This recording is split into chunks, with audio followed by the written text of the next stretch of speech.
Boa tarde a todos.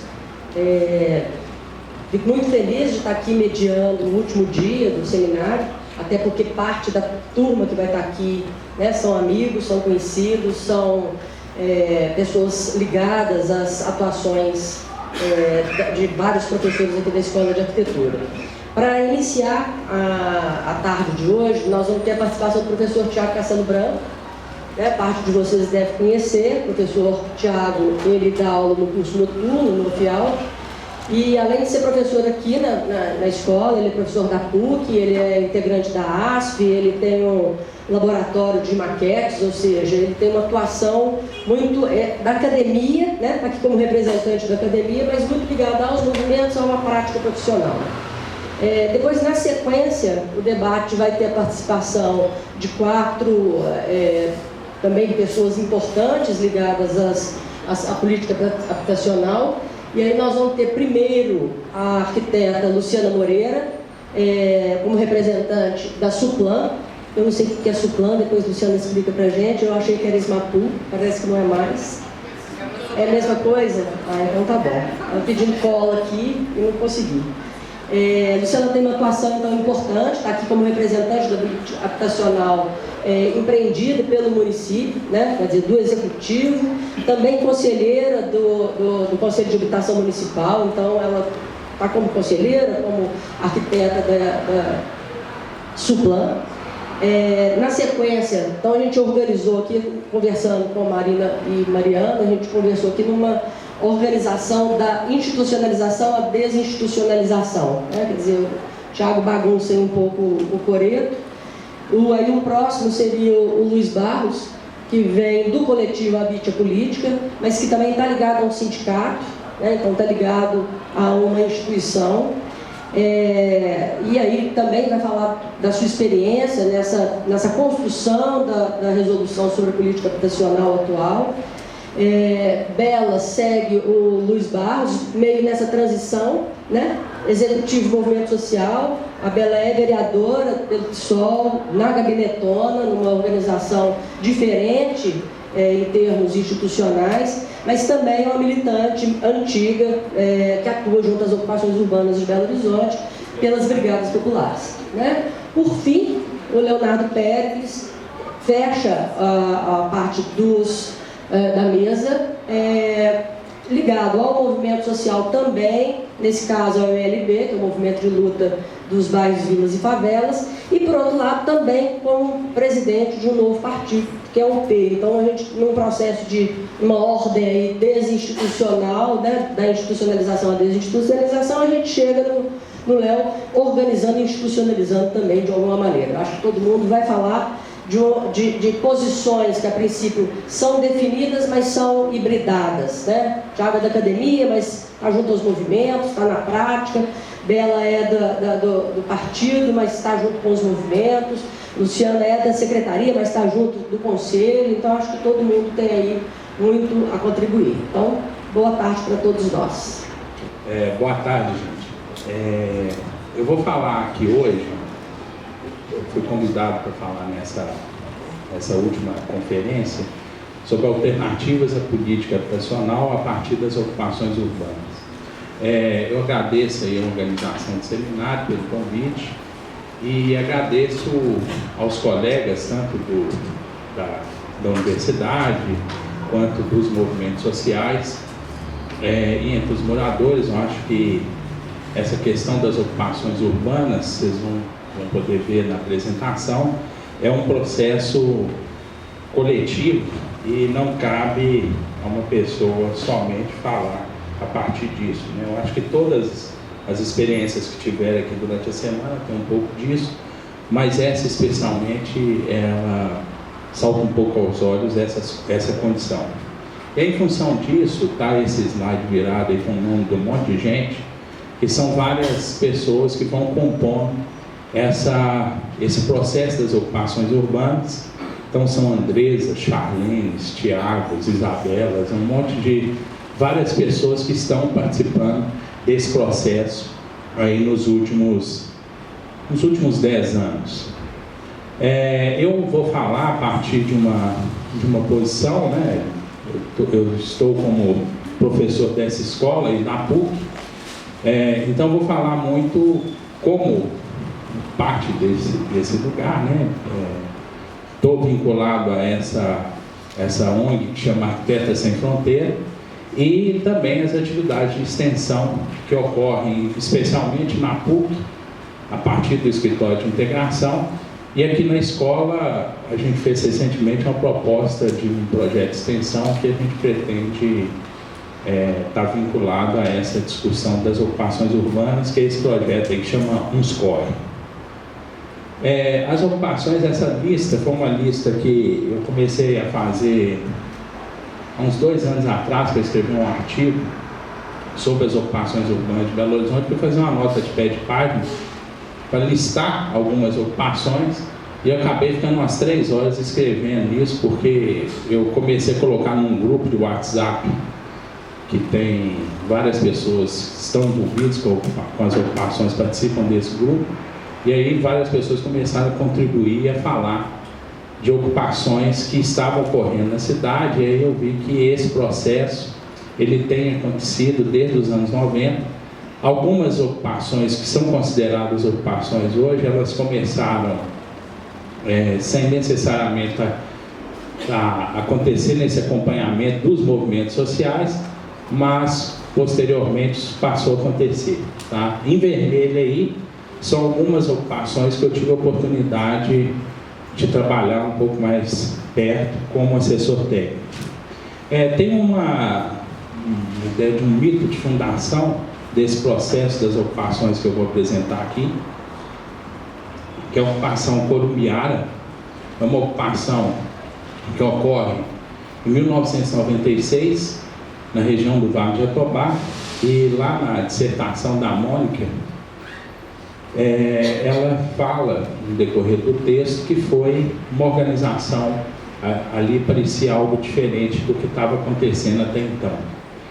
Tá? Essa ocupação, ela foi promovida por um partido que ainda existe, né, o PCE, e a partir dessa ocupação é que vai também surgir o MLB, que é um movimento social que o Leonardo Pérez, que vai estar aqui hoje, faz parte.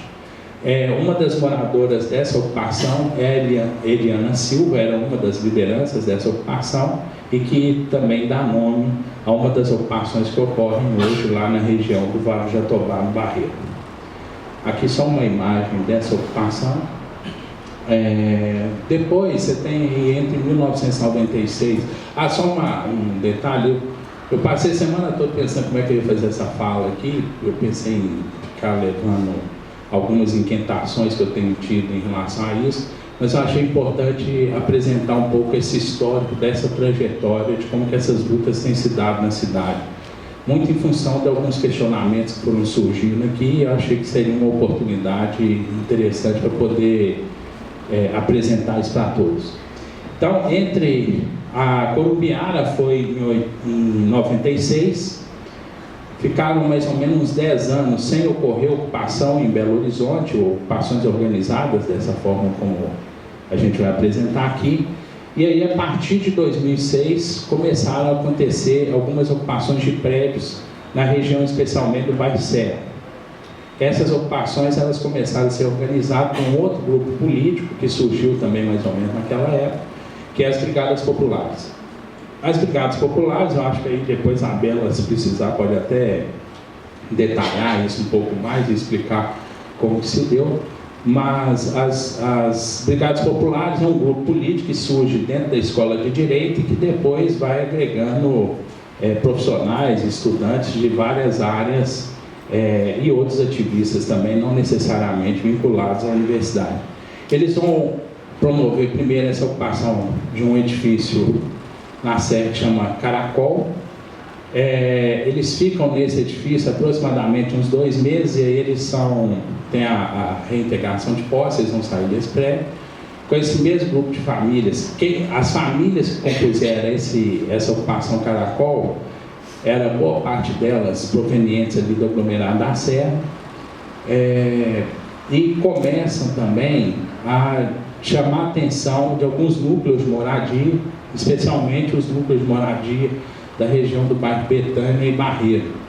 Tá? E aí esses núcleos, junto com as brigadas populares e aqueles moradores lá da ocupação Caracol, eles vão promover essas outras ocupações aí, que é João de Barro 1, 2 e 3. O João de Barro 1 vai acontecer num prédio na Serra. Depois eles vai ter a posse integrada, eles vão para um outro edifício próximo ali ao campus da UFMG, na Pampulha, que é onde era o Cardiominas. Vão ficar algum tempo lá. Também vai ter a reintegração de posse, e aí finalmente eles vão para uma outra casa, uma casa aqui no bairro Santo Agostinho, com algumas poucas famílias, e nesse momento começa-se a construir, tá? Isso vai se dar durante praticamente todo o ano de 2007, andando pela cidade, e aí em 2008 eles vão promover essa ocupação no Barreiro, que é a ocupação Camilo Torres. Essa ocupação, ela acontece junto com um núcleo de moradia do Betânia e do Barreiro. Hoje tem um movimento social também que surgiu a partir disso, que é o Lutas Populares, que tem também promovido outras ocupações na região do Vale do Jatobá e Barreiro. Aqui só uma imagem do que era essa ocupação Camilo Torres. É exatamente na região ali no Vale, onde ocorreram várias ocupações nos últimos 10 anos. Aqui na parte baixa nós temos esse terreno vazio, que é onde aconteceu Eliana Silva 1. A Camilo Torres está ali no meio, e lá do outro lado a Eliana Silva 2, que é a Eliana que se manteve. Logo aqui abaixo vão ter, aqui já num outro momento, você tem ali a minha direita a Camilo Torres, e aqui mais para a esquerda a Irmã Dorothy, que é também uma outra ocupação que acontece a partir de 2011. Logo depois da ocupação Camilo Torres, vai acontecer uma ocupação que vai ser muito importante dentro dessa trajetória das ocupações urbanas em Belo Horizonte. Inclusive teve uma fala da Clara, no vídeo da Clara, acho que foi na terça, né? Que ela fala que as ocupações começam a acontecer a partir de 2010, na realidade começa a acontecer a partir de 2006, como eu mostrei para vocês. Mas por que eu acho que ela cita essa questão de 2010? Um pouco por causa dessa ocupação, a ocupação da Andara, que vai dar uma visibilidade maior para esse tipo de luta urbana, que estava luta por moradia dentro da cidade de Belo Horizonte. Isso acontece na região da Pampulha, no bairro Céu Azul, na divisa de Belo Horizonte com o município de Ribeirão das Neves, e bem próximo também ao município de Contagem. Aqui uma vista de como que era essa ocupação logo no início.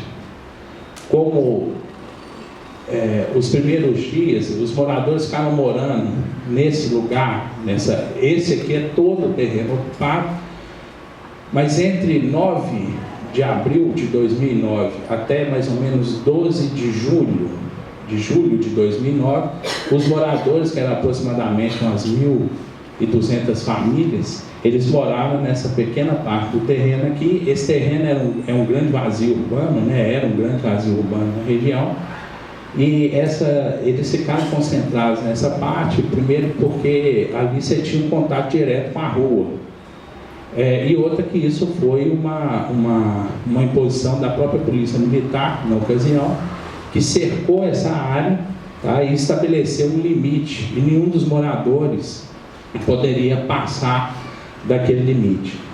E isso ficou durante uns 3 meses. Qualquer tentativa de romper com esse limite era reprimido pela polícia. E aí tem várias situações assim meio ridículas que foram acontecendo.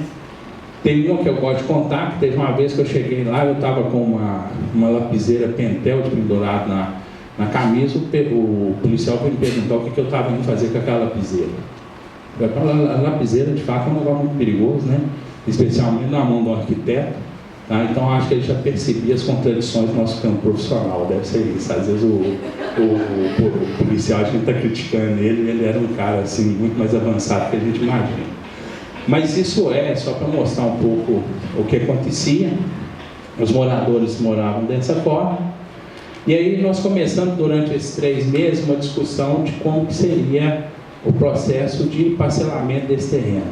Essa aí, para mim, pessoalmente, foi a minha primeira experiência como assessor técnico para os movimentos de luta por moradia na cidade.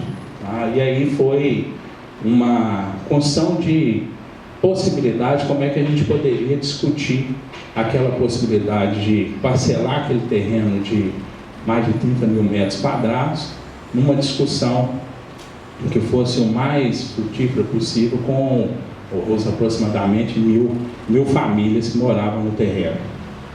E aí, aqui assim, são umas fotos de algumas dessas reuniões, maquetes físicas, vários instrumentos que a gente ia utilizar para poder estabelecer essa conversa.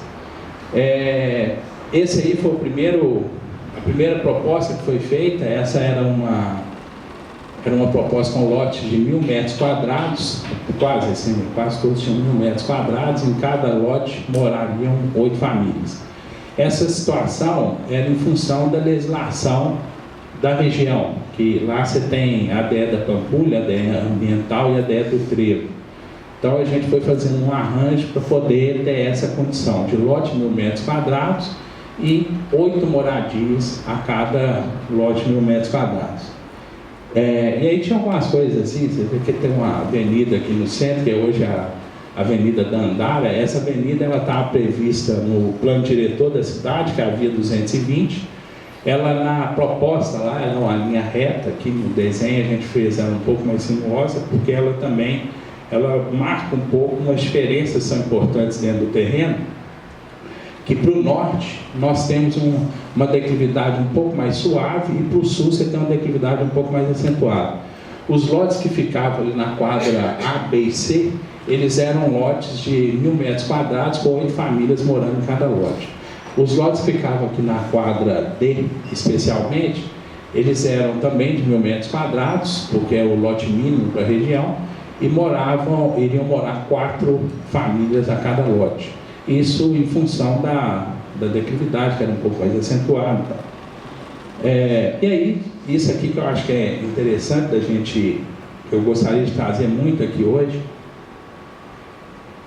nesse momento, especialmente porque eu fiquei um pouco incomodado depois que o encontro começou, com a ausência dos moradores das ocupações. E aí eu até fiz um convite para os moradores para poder, ao invés de eu dar a conferência, elas vinham falar sobre o que era a ocupação urbana, só que elas ficaram um pouco... O fato é que elas não toparam. Tá? Eu convidei várias lideranças e elas ficaram um pouco receosas de estarem aqui. Então eu queria trazer um pouco o que é esse momento que a gente chega com essa conversa nossa, né, de arquiteto e engenheiro, para essas pessoas que não estão habituadas com isso, e a gente às vezes tem uma ilusão, o que eu acho que é uma ilusão, eu tenho certeza disso, de que o nosso discurso é muito relevante, muito importante. E aí as pessoas vão o tempo todo apontando outros caminhos que estão muito mais fundamentados lá no dia a dia deles. E aí essa aí foi uma proposta de parcelamento, assim que eles começaram a tentar morar naquele parcelamento, que era um lote condominial, que é um grande problema, né? Dentro das discussões que a gente teve aqui também essa semana sobre propriedade, os formatos da propriedade e tal. E esse morador, que era o Ronivon, um morador do Dandara, chegou com esse desenho, uma cartolina, e falou que aquele não tinha necessidade de ficar fazendo aqueles lotes condominiais, porque ele falou que ia dar merda, ia dar morte lá dentro e tal, e que precisava de cada um ter o seu lote. E aí ele fez essa proposta e falou que cabia todo mundo, cada um no seu lote e tal. E aí a conversa toda foi que, ao aumentar essa quantidade de lote, ia ter que aumentar muito o número de ruas e tal, e isso ia diminuir consideravelmente o número de famílias que estavam morando no lugar. Naquele primeiro momento eu pensei em desistir disso e tal, porque Sim, eu sou típico arquiteto, assim, né? Agora não tão típico, né? Mas naquela ocasião ainda muito. Eu acreditava, eu sempre ficava incomodado assim, com aquele negócio, qualquer pessoa ficar mexendo no projeto da gente, sabe essas bobeiras assim. E nesse momento que o cara fez um negócio desse, eu achei que era uma afronta, né? Eu fui embora para casa pensando que eu não ia mais mexer com isso, pensando, esse povo é uma merda, né? Pô, ele está aqui num processo assim, ajudando, né? E aí a pessoa vem e mexe com o trabalho dessa forma. Só que eu fui voltando para cá, fui pensando que o meu objetivo ali não era... Eu estava a fim de descobrir uma outra forma de se pensar a cidade, né? A partir de uma perspectiva das pessoas que moram nas periferias, os povos urbanos, né? E aí eu continuei nesse processo. Nós fizemos uma adaptação daquilo que tinha sido já iniciado, inclusive a implantação no terreno, com o desenho do Ronivon, e aí virou esse parcelamento aí, que é o que mais ou menos está acontecendo lá.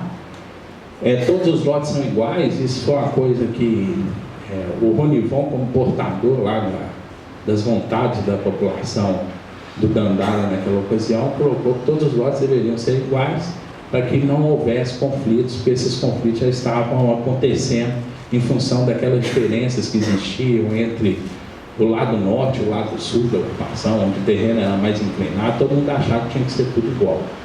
Então todos os lotes têm 128 metros quadrados, eles têm 16 metros de profundidade por 8 metros de frente, e aí gerou esse monte de rua, né, para poder atender a essa situação. Aqui é só uma descrição breve disso. Tem uma coisa que foi interessante desse processo, aquele parcelamento primeiro, apesar de ele não ter nada fora do normal, assim, ele dava um trabalho danado de marcar no terreno, porque a gente não tinha teodolito, estação total, essas coisas são boas, assim, né, você descobrir um terreno, descobrir o desenho dentro do terreno, o que você tinha no terreno. Isso aí é um outro desafio que a gente tem vivenciado muito dentro da experiência das ocupações, porque a gente sempre é muito apegado a essa questão dos desenhos, né? A gente chega, pega qualquer demanda, tem que correr para o escritório para poder ficar desenhando alguma coisa e apresentar a resposta para a população. E na realidade você tem que começar a resolver o problema ali, né? Porque as questões para resolver o problema estão no próprio território. Então, aqui para poder marcar aquele primeiro plano, a gente tinha que ficar... Eu lembro que na época a gente conseguiu um cara um menino chamava... Esqueci o nome dele. Ele era da geografia. Ele conseguiu um GPS de alta precisão. Ele pegou aquele plano, levou para o ArcGIS, já lançou todos os pontos no ArcGIS e depois ele ia andando com o GPS de alta precisão no meio do terreno, e na hora que ele achava um ponto, parece que o GPS apontava para ele marcava uma estaca. E era assim que a gente ia descobrindo, por exemplo, para poder lançar essa avenida Dandara. Mas com esse outro plano aqui, como os lotes eram todos iguais, o negócio ficou todo moduladinho assim, o povo ficou extremamente animado, eles começaram a marcar por aquela rua que está mais ali à direita, e foram marcando o terreno todo, e virou isso que está lá hoje, né? Essa é uma foto aérea que foi feita em 2010, 2011, para a gente poder ver um pouco como que foi esse processo, né? Uma foto em outubro de 2009, outubro de 2011, e essa outubro de 2014. Fevereiro de 2010, fevereiro de 2011, outubro de 2009, outubro de 2011. E aí a gente vai percebendo que as ruas são meio tortas e tal, mas isso é porque a gente não tinha esses equipamentos e as coisas eram feitas pelos próprios moradores. Às vezes surgiam uns negócios assim, tinha uns lotes que ficavam tortos e tal, e aí começava uma disputa entre os moradores e a gente era convidado a participar da disputa para poder solucionar aquelas questões que às vezes estavam difíceis de serem resolvidas ali entre eles, né? Então a gente tinha uma outra foto, 2014. Dentro desse processo também foi feito um centro comunitário, foi feito na realidade na época um plano diretor coletivo, e dentro desse plano diretor você tinha alguns lotes coletivos. Esse aí, um dos lotes onde começou a ocupação, ia ser feito o centro comunitário da ocupação, que é isso aí, que depois virou o centro comunitário Fábio Alves. Fábio Alves foi um advogado que foi muito importante no início da ocupação da Andara, ele que acompanhava, fazia todo o acompanhamento jurídico da ocupação. Ele era professor também na PUC, vinculado ao Serviço de Assistência Jurídica da PUC. Outro negócio foi feito, foi essa que virou a Igreja Católica da Andara, né, que agora acho que ela é consagrada ao Sagrado Coração de Jesus. Eu sei que esse negócio de igreja é um trem que virou assim um negócio, todo mundo quer fazer uma igreja na ocupação, porque vira um problema depois de você tirar a igreja. O problema também é convencer o bispo a ir lá consagrar a porra da igreja. Tá? Essa aqui foi consagrada, o bispo foi lá, o bispo já foi lá algumas vezes celebrar a missa nesse lugar.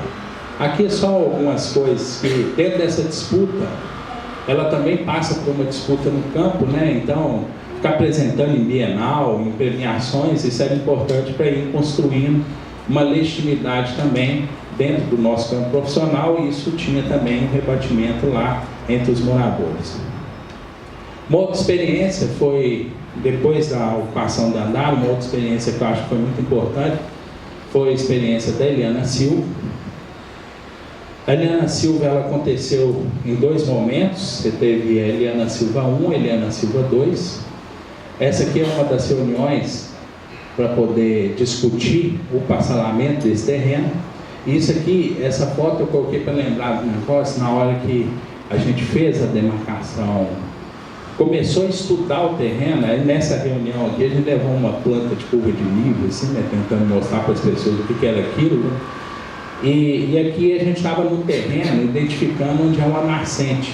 E aí na hora que a gente começou a fazer isso, alguns moradores começaram a participar mais do processo e a lembrar inclusive de uma prática que eles tinham de reconhecer nascentes quando eles moravam no interior, nas fazendas e tal. Esse aqui foi um primeiro estudo que foi feito. E aí no dia 11 de maio teve uma reintegração de posse. Foi promovida pelo nosso adorável prefeito, ex-prefeito, né, Márcio Lacerda. E na época ele fez, assim que ele fez essa reintegração de posse, ele estava correndo por quanto tempo em função da época eleitoral.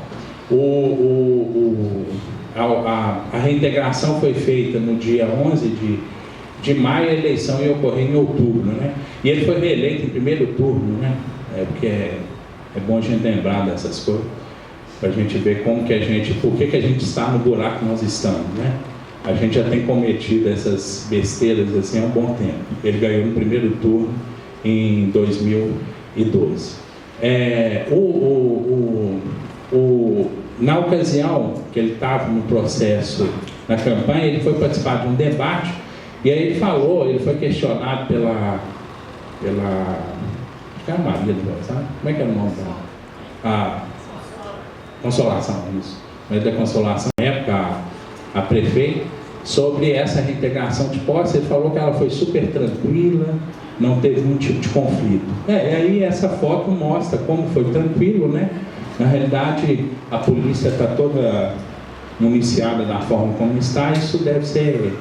Talvez as pessoas são sadomasoquistas, gostam de apanhar, ou então é muito amor para dar. E aí aconteceu uma coisa, logo na sequência, essa reintegração ocorreu numa sexta-feira. No domingo teve um show aqui em Belo Horizonte, do Emicida, e ele, lá nesse show, que foi relativamente próximo lá ao local onde era a ocupação, alguém contou para ele que tinha acontecido isso. Ele cantou uma música que ele tinha feito sobre uma outra reintegração de posse que tinha acontecido na cidade de São José dos Campos, numa ocupação que chama Pinheirinho. Ele cantou essa música e ficou apontando o dedo para a polícia e tal. Eu sei que a polícia teve a boa ideia de prender o cara. E aí, ao prender o sujeito, o negócio virou o que era uma ocupação de 250 famílias na periferia de Belo Horizonte, na periferia do Barreiro, virou um negócio que na segunda-feira de manhã, no CQC, na segunda-feira de manhã, não, na segunda-feira à noite, no CQC, o Marcelo Taz, por exemplo, estava comentando sobre a ocupação de Ana Silva e a reintegração de posse tinha acontecido e a prisão do homicídio. Tá? Então, isso aqui foi um momento importante, inclusive, para dar uma força para os próprios moradores a retomar esse processo. Eles ocuparam a porta da prefeitura por alguns dias e começaram a organizar a segunda ocupação da Eliana Silva também nas proximidades. Isso aqui foi uma reunião que aconteceu aqui dentro da Escola de Arquitetura, com moradores e arquitetos, apoiadores, já pensando no que seria essa nova ocupação. Isso aqui já com terreno ocupado e esse plano esboçado. A gente tinha, a ocupação ocorreu naquela parte ali à direita, porém já tinha também uma proposta para ocupar o outro lado também, só que ninguém ocupou. Aí agora tem uma empresa que instalou lá um galpão não, né? Pelo menos uma movimentação de terra, né? Ela tem feito uma movimentação de terra lá há muitos anos e até hoje ainda não se iniciou a construção desse empreendimento. Uma coisa que foi importante nessa região, ela está numa região aqui em Belo Horizonte, para quem é daqui, talvez saiba disso, mas assim, as pessoas normais não costumam saber disso. Até um solo um pouco diferente em relação a outros solos, que é uma questão que é o finito, e aí a gente ficou o tempo todo conversando com os moradores o cuidado para não ficar infiltrando esgoto, como a gente vinha observando em outros lugares. E aí foi feito várias propostas assim, de esgotamento sanitário e que acabou sendo muito aplicado dentro da ocupação de Ana Silva, e na ocasião teve uma importância muito grande as atividades que aconteciam dentro da disciplina que tem aqui no curso noturno da escola, que é o FIALP, Assentamentos Precários, e também o trabalho do grupo de pesquisa Praxis, que ficou acompanhando esse processo. A Marcela, inclusive, deve ter acompanhado isso também. Essa discussão começou já no primeiro momento, lá quando estava discutindo ainda com os moradores, como é que, mais do que ficar pensando só no lote, a preocupação também de como que ia ser feito o esgotamento sanitário para não gerar uma área vulnerável, né, em função disso, pelas características do solo. Aqui são umas fotos aéreas também que já foram feitas. Essas fotos foram de 2013. Outra ocupação que foi interessante observar, de acompanhar, foi essa Manuel Guarani Caiová, que acontece no município de Contagem, na divisa com Belo Horizonte. Isso aqui é uma das etapas lá de construção disso. Os desenhos, né, a gente ia o tempo todo fazendo desenho também junto ao processo de implantação da ocupação, porque a gente teve a oportunidade de conhecer o terreno um pouco melhor depois que ele foi ocupado. Aqui umas imagens aéreas, que virou. E aí teve uma coisa que foi engraçada, e eu acho que é uma evidência também um pouco dessa má-fé do nosso campo profissional, da sociedade brasileira de maneira geral, das suas instituições, foi a seleção desse projeto para a Bienal de São Paulo, a 10ª Bienal de São Paulo. Por que eu falo que a má-fé vai ficar um pouco mais para frente, vocês vão ver algumas coisas que aconteceram. Ela foi selecionada porque ela tinha esse nome, Emanuel Guarani Caiová. E aí foi engraçado, nós mandamos a proposta lá para a organização da Bienal, ela viu esse nome Guarani Caiová e achou que era uma tribo indígena que tinha aqui na cidade de Contagem, que estava promovendo uma ocupação aqui na região. E aí eles selecionaram por causa disso. Tá? E aí o troço foi aceito, né? E aí a gente aproveitou. Isso aqui foi uma reunião com os moradores, preparando material para a exposição. Isso era uma maquete na escala de 1 para 200 da ocupação, como uma oficina que a gente ficou realizando lá durante alguns dias para poder montar essa maquete. Isso depois da exposição, lá em São Paulo. A gente, na época, fez uma roda de discussão com as pessoas que estavam participando, algumas pessoas estavam participando da exposição, e aí era uma coisa, foi interessante, eu coloquei esse caso aqui, principalmente por causa disso, as ocupações sempre ocuparam as páginas policiais, né? Onde elas ainda ocupam, né? É sempre assim, se você quer achar notícias sobre ocupações urbanas, vá à página policial, porque o agente de Estado que se relaciona com as ocupações, com os moradores e com todos aqueles que estão lá, é a polícia, tá? Mais recentemente que a gente começa a ter essa presença e esse diálogo com o URBEL, com o poder público de uma maneira geral. E nessa época, essa indicação, a gente pulou da página policial para a página de cultura, tá? Dentro do jornal Estado de Minas, né? O Jornal dos Mineiros. Hoje em dia, a gente foi capa. E aí, entramos, nessa mesma época, acontece 3 ocupações na região da Isidora, que são ocupações muito importantes ainda hoje no contexto de Belo Horizonte. Elas estão num processo ainda intenso de conflito. A primeira, essa aqui são as 3 ocupações que aconteceram: Esperança, Rosa Leão foi a primeira, Esperança e Vitória. Um pouco antes do Rosa Leão tem uma outra ocupação que já estava ocorrendo desde 2011, que é a ocupação Zilá Espósito e Helena Greco. A ocupação Rosa Leão, ela é, na realidade, uma extensão da Zilá Espósito e Helena Greco, porém a Zilá Espósito e Helena Greco é uma ocupação muito menor e ela sempre esteve muito desarticulada das demais ocupações da Isidora, e ela tem retomado muito essa articulação nos últimos anos. Eu, inclusive, mais um pouco aqui para frente, na apresentação, eu vou mostrar algumas situações que a gente tem trabalhado com eles lá nos últimos anos. Mas aí você tem essas 3. Isso aí foi um plano que foi feito na época pelas Arquitetas Sem Fronteira, dentro do processo de negociação junto ao poder público, que era uma ideia de manter parte da ocupação e os conjuntos habitacionais que estavam previstos para a área. Quem ia construir esses conjuntos era a consultora direcional. Claro, você faz esse tipo de coisa, mas você sabe sempre que isso não vai dar certo, mas era mostrar que existia uma abertura para o diálogo, que você poderia, de alguma forma, compartilhar o espaço. Aqui é a ocupação Rosa Leão, como ela mais ou menos se dá. A ocupação Rosa Leão, logo no início dela, teve um acompanhamento das Arquitetas Sem Fronteira. Isso aqui foi um plano, assim, eles ocuparam o terreno e buscaram as Arquitetas Sem Fronteira para poder prestar algum tipo de apoio e tentar organizar esse processo de ocupação dessa área. Essa ocupação, ela hoje tem em torno de 2.000 famílias que moram nela. Aqui são só algumas diretrizes desse plano, eram diretrizes bem abertas, assim, porque o processo já estava em curso nessa ocasião. A gente começou a trabalhar lá, assim, mais ou menos uns 2 meses depois que a ocupação já estava ocorrendo. Aqui umas imagens aéreas de 2015, uns 2 anos depois que o terreno já tinha sido ocupado. Hoje ela já está bem mais avançada também, mais verticalizada. Essa aqui é uma outra ocupação, essa aqui especialmente, a ocupação Esperança e a ocupação Vitória, são as 2 ocupações que vão ser coincidentes com o conjunto habitacional que estava, a proposta que estava feita pela Prefeitura em parceria com a Direcional para a região na época.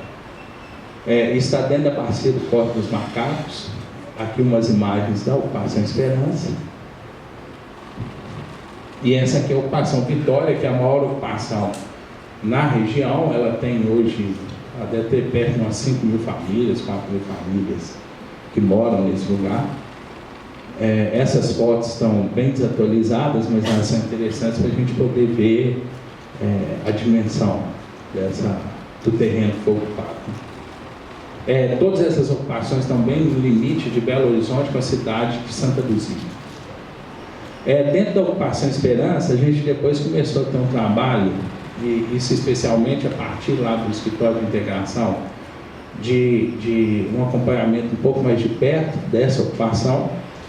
E aí era um trabalho que a gente ia fazendo, inclusive junto com os moradores acerca da drenagem pluvial na região, os cursos d'água. Então aqui vários materiais que a gente ia produzindo, tentando mostrar para as pessoas essa questão da bacia hidrográfica, dos cursos d'água e como que eles são importantes na própria estruturação do espaço. Aqui só alguns desenhos mostrando isso. E alguns detalhes que a gente começou a mostrar um pouco mais de perto, o que eram aqueles processos da ocupação, ao ocupar o terreno, os processos que estavam ocorrendo ali e que eram importantes serem observados para que não fosse, não avançasse alguns processos que a gente estava observando. Aqui só algumas imagens desse material, como que a gente ia conversando com eles. Depois, nós tivemos a oportunidade, já com um acompanhamento mais próximo do professor Eduardo Bittencourt, um desenvolvimento de um plano início de um plano de regularização fundiária da área da ocupação Esperança, a partir das atividades dentro das disciplinas e também nas atividades de extensão lá do escritório de integração.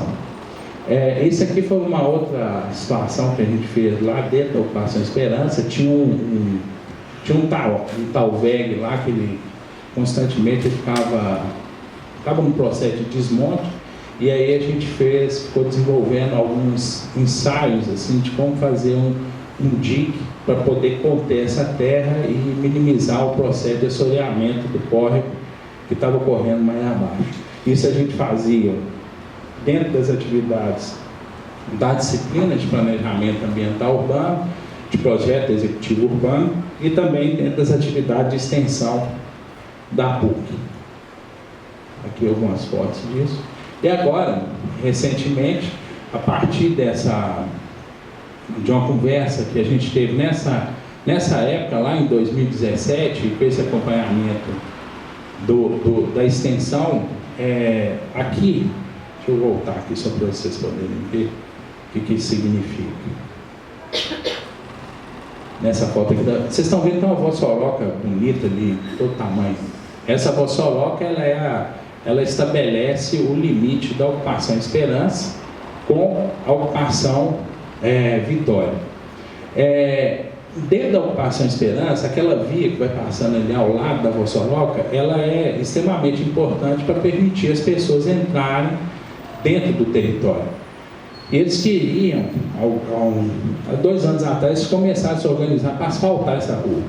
E aí a gente achou que a gente começou a conversar com eles no sentido que a gente tinha que fazer aqui com um pouco mais de cuidado para poder não potencializar o que estava acontecendo nessa vossoroca.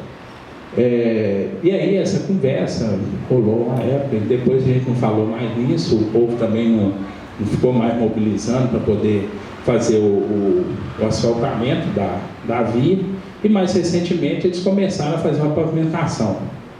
E aí essa pavimentação, uma pavimentação com calçamento de pedra, que está sendo feito todos os dias, num processo de mutirão organizado pelos próprios moradores. Eles estão pavimentando essa rua, isso tem quase 1 quilômetro assim, de extensão. E aí, isso aí foi uma visita que eu fiz lá umas 2 semanas atrás, e aí eu estava conversando com o povo, e um cara falou isso, a gente não pode esperar o Calil, porque tem uma expectativa grande, desde que o Calil ganhou para prefeito em Belo Horizonte, uma expectativa que ele vai resolver o problema das ocupações urbanas, e como isso não acontece de forma imediata, né, por vários motivos, que eu acho que durante essa semana a gente foi, cada um aqui foi apresentando um pouco sobre isso, os moradores começaram a fazer por si só essa pavimentação dessa via. E a ideia, eles estão utilizando inclusive calçamento de pedra para poder evitar, para favorecer um pouco a infiltração da água e não ficar acelerando a velocidade da água e ela de alguma forma estabilizar ainda mais aquela vossoroca que está lá, logo ali ao lado. Esse moço aqui de verde, ele está mais ou menos uns 2 metros de distância da crista da vossoroca. Aqui uma outra vista disso. Quem quiser ir lá ver isso, está lá acontecendo todos os dias. Todos os dias o pessoal está no processo de pavimentação dessa via. E dentro dessa experiência também, nessa região, a gente tem acompanhado a ocupação Zilá Expósito, Helena Greco. Na ocupação Zilá Expósito, Helena Greco, ela é uma ocupação que ocorre numa cabeceira do córrego, um córrego que chama Córrego do Torcinho. Ele é afluente do córrego Terra Vermelha. É uma área que tem uma declividade bastante acentuada. E uma das primeiras coisas que a gente começou a fazer lá, isso no fim do ano passado, foi um pouco fazer algumas caminhadas com os moradores e outras pessoas interessadas do que era o caminho das águas dentro do território. Tá? Então isso aqui foi um mapa que a gente fez na época, dividindo algumas equipes para poder acompanhar essa caminhada. Esse aí foi um trabalho que no primeiro momento foi muito acompanhado lá pelo Escritório de Integração da PUC. E durante esse processo a gente foi conversando com os moradores falaram que eles queriam a rede de esgoto.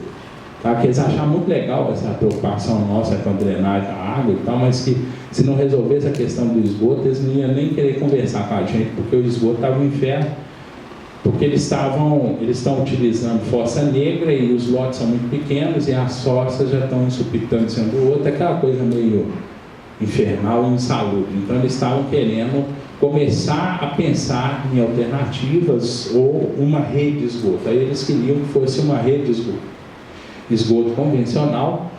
E aí a gente começou a fazer umas oficinas, e isso aqui é uma imagem de uma dessas oficinas que ocorreu no início desse ano.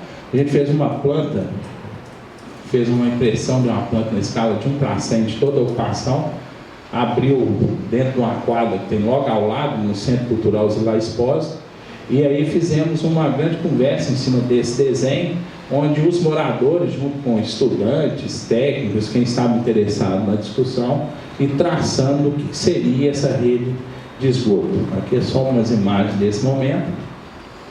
Isso aqui deveria ser um vídeo, tá? Mas é até bom que ele funcione, porque senão eu vou falar muito, atrapalha demais, né? Outras coisas que a gente vê. Aqui é só o desenho que veio nesse dia, ele gerou isso aí, não está dando para ver bem. Logo na sequência, as Arquitetos Sem Fronteira estava desenvolvendo um curso junto com o IAB, que era assistência ou assessoria, conceitos e práticas, assistência técnica de interesse social. Aí a gente fez uma atividade dentro desse curso que era desenhando a rede de esgoto com corpo. Então a gente foi pegando aquele desenho que tinha sido feito lá na quadra e começou a verificar qual que era de fato a viabilidade de implantação dele. A gente fez isso com as pessoas que estavam participando do curso e também com os moradores o tempo todo acompanhando esse processo. Aqui é só algumas imagens desse dia. Aqui dá para ver um pouco melhor o que era essa rede. Cada uma dessas cores aí eram as equipes que estavam percorrendo a área. Essa rede de esgoto, a gente chegou a fazer assim, uns levantamentos assim, de quanto que custaria para poder construir. E é claro que isso não é barato, né? Não é barato para ninguém, também não vai ser barato para eles e tal. E aí a gente começou a pensar, junto lá com as coordenações, uma maneira da gente começar a mobilizar as pessoas, tá? Em função dessas discussões sobre o território que elas estão ocupando. E surgiu a ideia de começar a desenvolver um galpão comunitário. Esse galpão comunitário tem um lote coletivo no meio da ocupação. Esse lote ele foi sendo dilapidado pelos próprios moradores durante os 8 anos que a ocupação existe, e ele antes que era um lote, ele virou um corredor.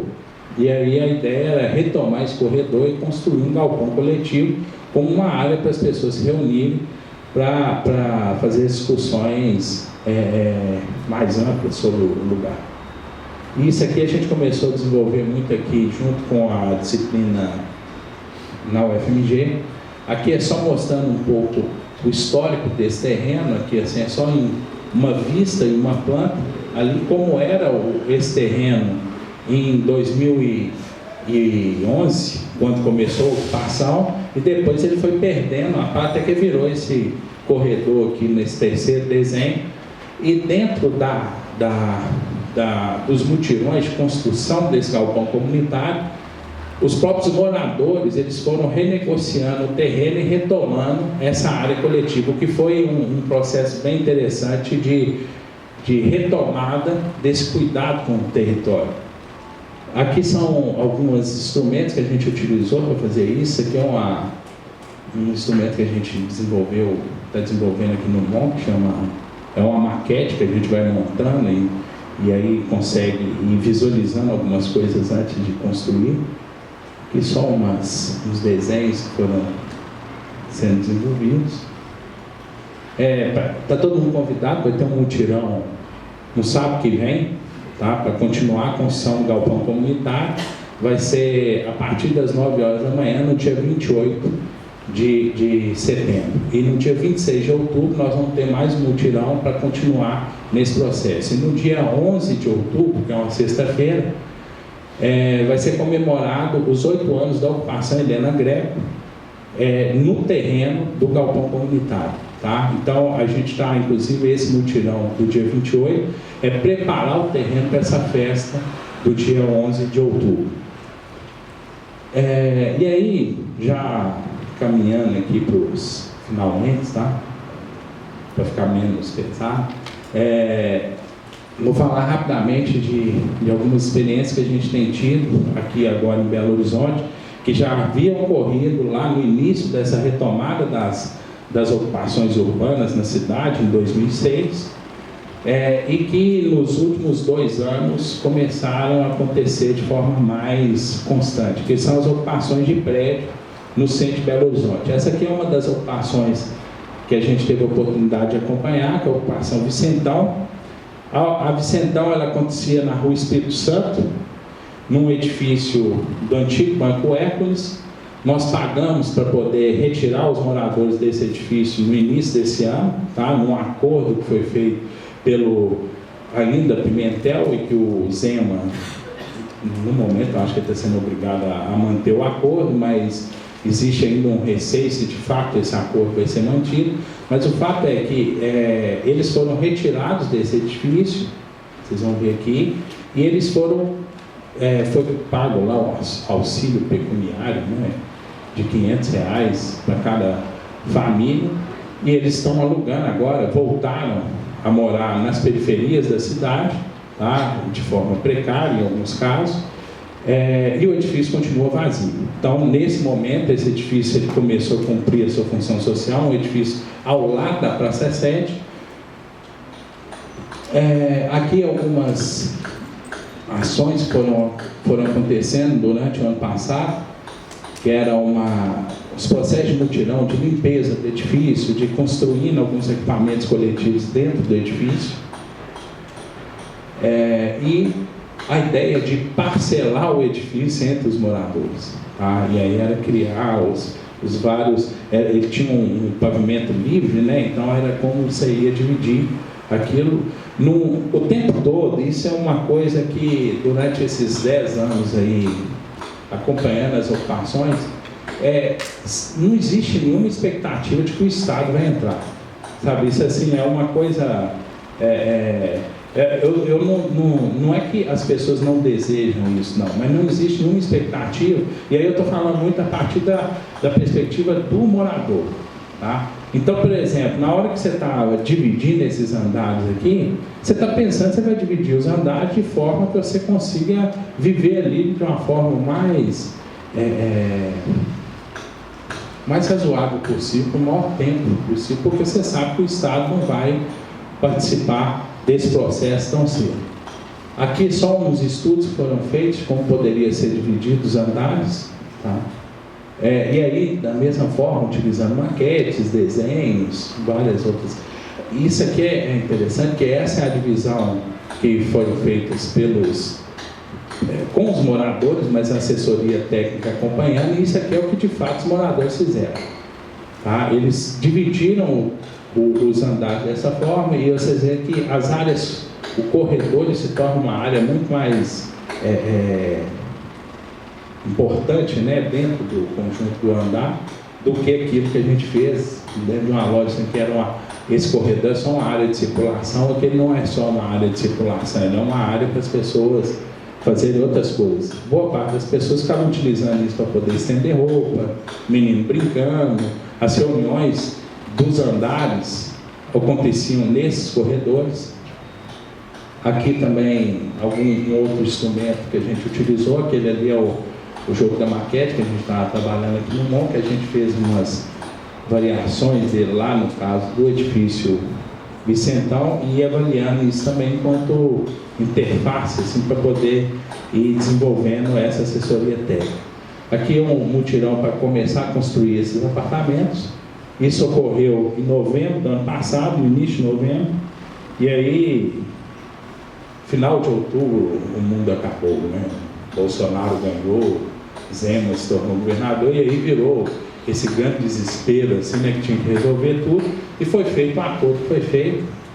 A gente saiu do prédio e a primeira coisa foi ficar procurando qual prédio no centro da cidade poderia absorver aqueles moradores. E aí tem um monte de prédio aí, que inclusive são prédios bons para ocupar, todos eles estão vazios no centro de Belo Horizonte, tem vários hotéis vazios no centro de Belo Horizonte, tá? E que nenhum desses proprietários tiveram interesse em alugar para os moradores do Vicentão. Por isso que foi feito esse auxílio pecuniário, foi caminhado por cada uma das famílias, e eles têm um encontro mensal só para poder fazer alguns ajustes, mas infelizmente não tem mais aquela unidade como acontecia até janeiro ainda desse ano. E como você tinha uma pressão para poder resolver o mais rápido possível, você tinha que cumprir o acordo até final de janeiro. Como não conseguiu o prédio, no primeiro momento as pessoas foram para 2 ocupações para poder aguardar, para tentar ainda ficarem juntas. Então eles foram parte para uma ocupação Anitta Santos, que é uma ocupação que está ocorrendo, eles ficaram dentro de um galpão lá aguardando, mas ficaram poucos dias. E uma outra ocupação, que é até aqui perto da escola, que chama Ocupação Casu, que fica aqui ficava, né, na Bernardo Vasconcelos. Essa ocupação ela foi despejada também, e a casa está ali agora. Assim que ela foi despejada, ela foi despejada em março. A gente começou a acompanhar um pouco esse caso da Casu, aí a gente estava pensando, é uma casa da década de 20, então tinha toda uma preocupação de fazer uma intervenção que preservasse um pouco aquela arquitetura e tal. Aí o despejo foi feito no dia 20 de março, de manhã. No dia 20 de março, na hora do almoço, o telhado da casa já estava desmontado, os proprietários já jogaram o telhado no chão, e a casa está num processo de desmonte, mas não teve nenhum empreendimento imobiliário, a casa continuou vazia, só cercado de tapume aqui na Bernardo Vasconcelos. E aí, essa foto ela é legal, né? Esse menino assim sentado na frente dessa janela, dá um certo desânimo, né? Especialmente nesse caso, de fato dá, e eu acho que a gente pensar um pouco cima disso. Nós temos uma outra ocupação que está também acontecendo ainda, que é a ocupação da menina Maria de Jesus, vinculada ao MLB. Ela começou nesse edifício aqui na rua Rio Grande do Norte, com Afonso Pena, o edifício da Sistel. Foi feita, eles ficaram morando nesse edifício quase um ano, ocorreu a reintegração de posse e o edifício está ali. O edifício está ali, ele continua vazio, e a gente está pagando o auxílio pecuniário para as quase 200 famílias que estão morando num outro edifício, na rua Rio de Janeiro, com a rua Guaicurus, ali no centro de Belo Horizonte. Isso aqui é só um esquema de como ficou esse edifício. Os primeiros pavimentos ali no subsolo, ele tem um estacionamento, uma garagem. Os 3 primeiros pavimentos ali são coletivos, o térreo e as sobrelojas são as partes coletivas da ocupação, e essa parte rosa é onde vão ficar as moradinhas. Tá? E lá em cima você tem uma piscina que está desativada e que posteriormente pode também se tornar uma área coletiva dentro da ocupação. Esse aqui é uma imagem do edifício, aqui é só uma planta. Isso é um antigo hotel, esse prédio foi construído nos anos 70 e ele estava fechado há mais ou menos uns 20 anos. Aqui só as várias grupos, né, ou pessoas que estiveram vinculados a esse processo aí nos 10 anos de acompanhamento dessas ocupações. Aqui alguns outros lugares vocês podem achar informação sobre as ocupações.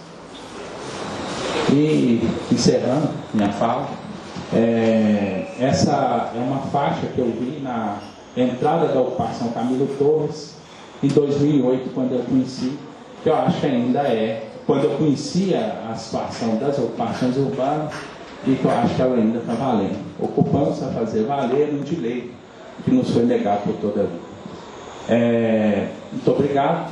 Peço desculpas por ter acelerado, mas eu acho que ia ser importante. E eu estava, durante a semana, ouvi nas várias salas, eu achei que uma contribuição que eu poderia dar hoje nesse seminário era tentar fazer essa panorâmica por onde que essas ocupações passaram, para que a gente possa, de fato, avaliar juntos, né, se é uma alternativa à política habitacional, o que é que nós vamos fazer com esse tipo de situação urbana que tem acontecido na cidade dessa forma, mas que não é novidade, né? A boa parte da cidade de Belo Horizonte se formou a partir de eventos muito parecidos com esses que eu descrevi aqui, e nós temos, acho que no mínimo, já que a gente fez isso, né, a gente é arquiteto, engenheiro, alguma coisa assim, a gente vai pensar sobre isso, né? Porque senão aí a gente está jogando dinheiro fora. Tá? Muito obrigado.